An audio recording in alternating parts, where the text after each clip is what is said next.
Spoštovani, slovensko nogometno prvenstvo je zdaj že pošteno zakorakalo v zadnjo četrtino. Res gre za res, ampak v bistvu pa je tako seveda že celotno sezono.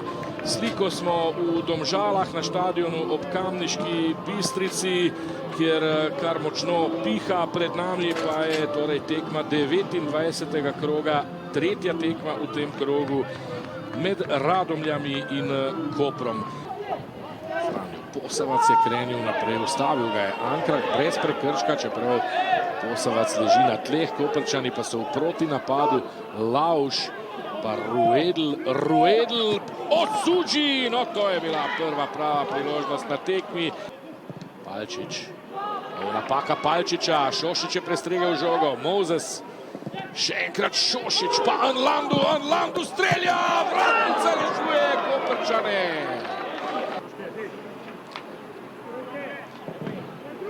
Zdaj na oddaljeno vratnico, Palčič vrača, odsudži atraktivno, pa zdaj Sidi B, padel,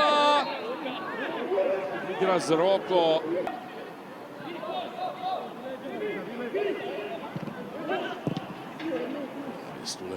Tole je priložnost zdaj za Koprčane. Ponudi končnica, predvsem Radomljani so seveda tisti, ki bi vendarle morali najbrž nekoliko odločneje napasti zmago. Ankada je tu streljal in tole je 11 metrovka. Vicka Ševlja naj bi žoga zadela v roko.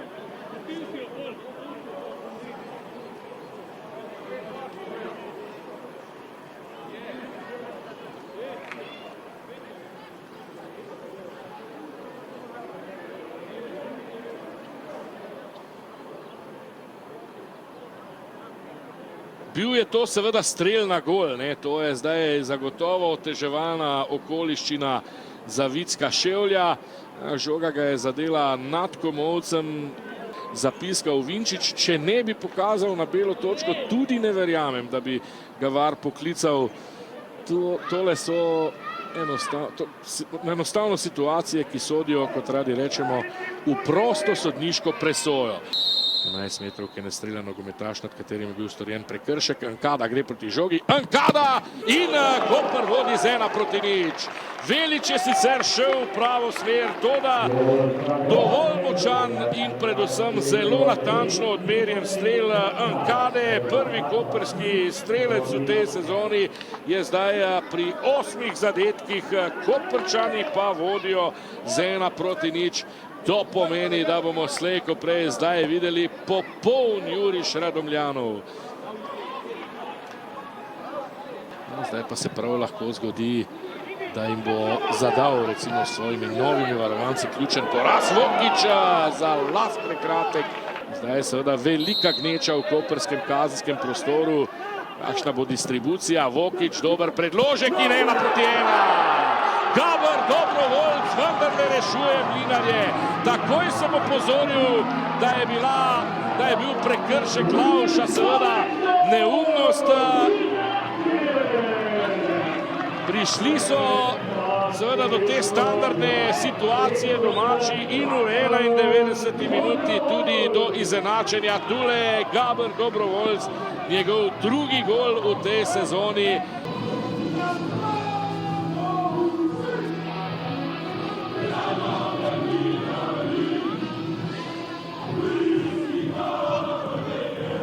Luka Žinko, takole po debiju, trenerskem debiju v tej sezoni v vlogi glavnega trenerja, rezultat 1:1, na koncu ste Radomljani precej pritisnili, dosegli željen zadetek, ampak samo točka, lahko rečemo samo točka, ali ste zadovoljni s takšnim rezultatom?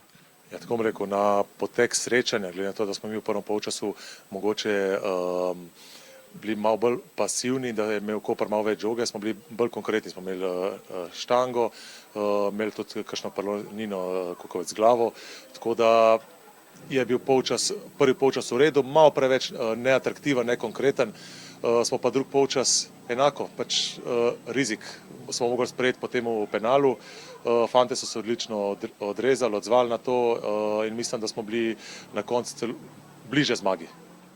Sredi drugega polčasa se vam je poškodoval Gnjatić, Uroš Korun je prišel v igro, sicer osrednji branilec, ampak postavili ste ga na mesto Gnjatića. Zakaj ste se odločili za takšno odločitev?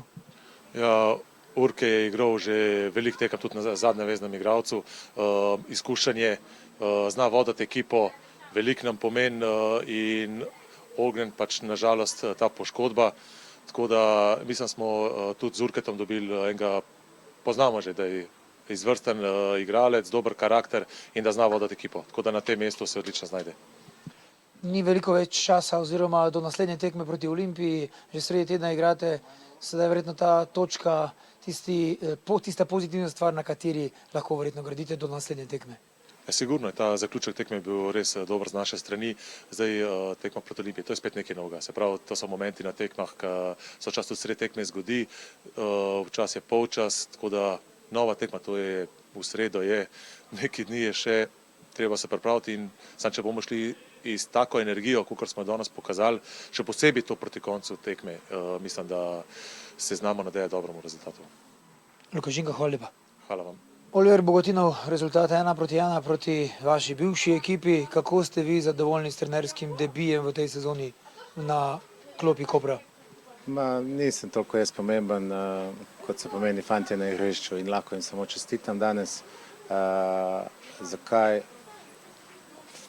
3 dni nazaj je pokalna tekma 120 minut, zdaj so že v nekem ritmu in mislim, da vsi, ki so spremljali danes tekmo, so videli, da ritem tekme ni bil na nekem visokem nivoju, veliko je bilo napak, ampak želja, hotenje pa je bilo prisotno.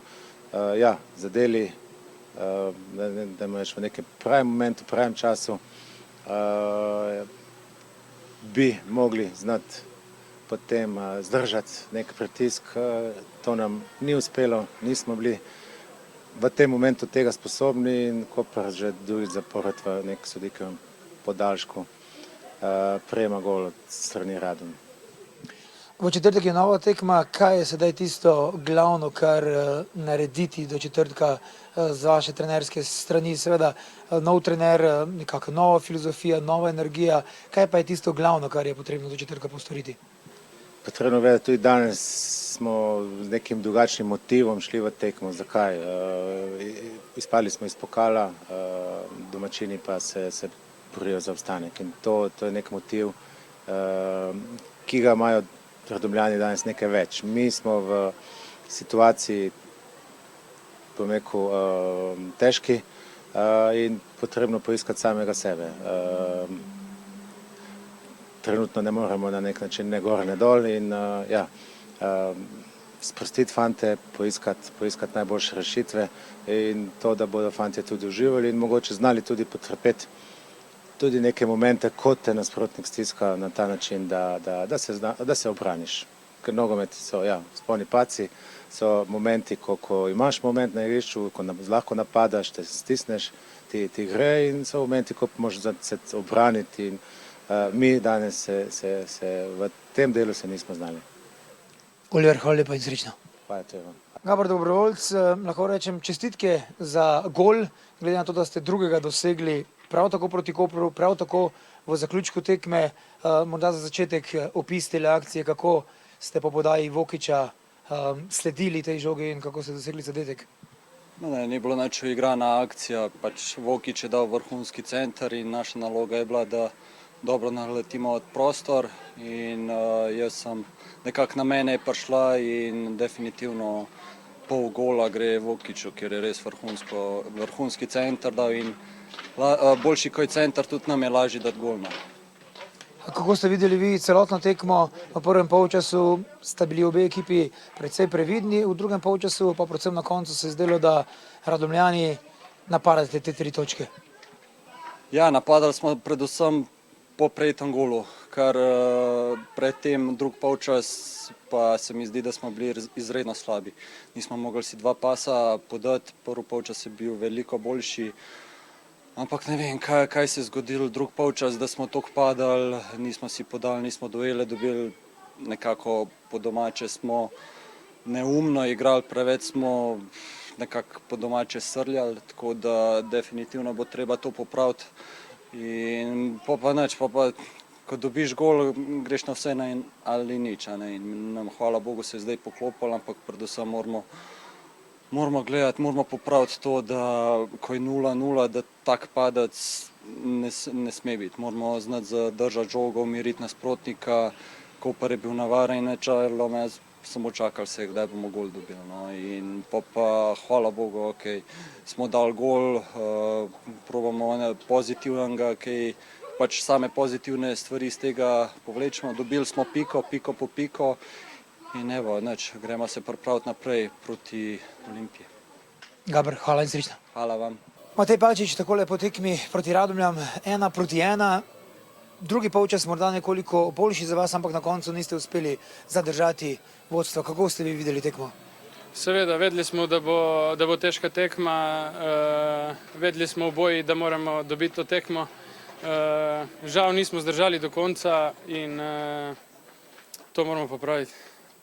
Predvsej turbulenten teden za vami po izpadu iz pokala, ampak če gledamo nekoliko pozitivno, tekme si sledijo zelo hitro, Aluminij vas čaka nekako, če gledamo na nasprotnika, podobno bo prišel k vam z željo po novih točkah, kajti borijo se za obstanek. Kako gledate na naslednjo tekmo? Vem, ampak nam igrajo 3 točke in moramo se zavedati, da moramo igrati za rezultat, za pike in tako lažje tekmo pripeljati do konca. Tako to kot naslednjo. Matej, hvala in srečno. Hvala vam.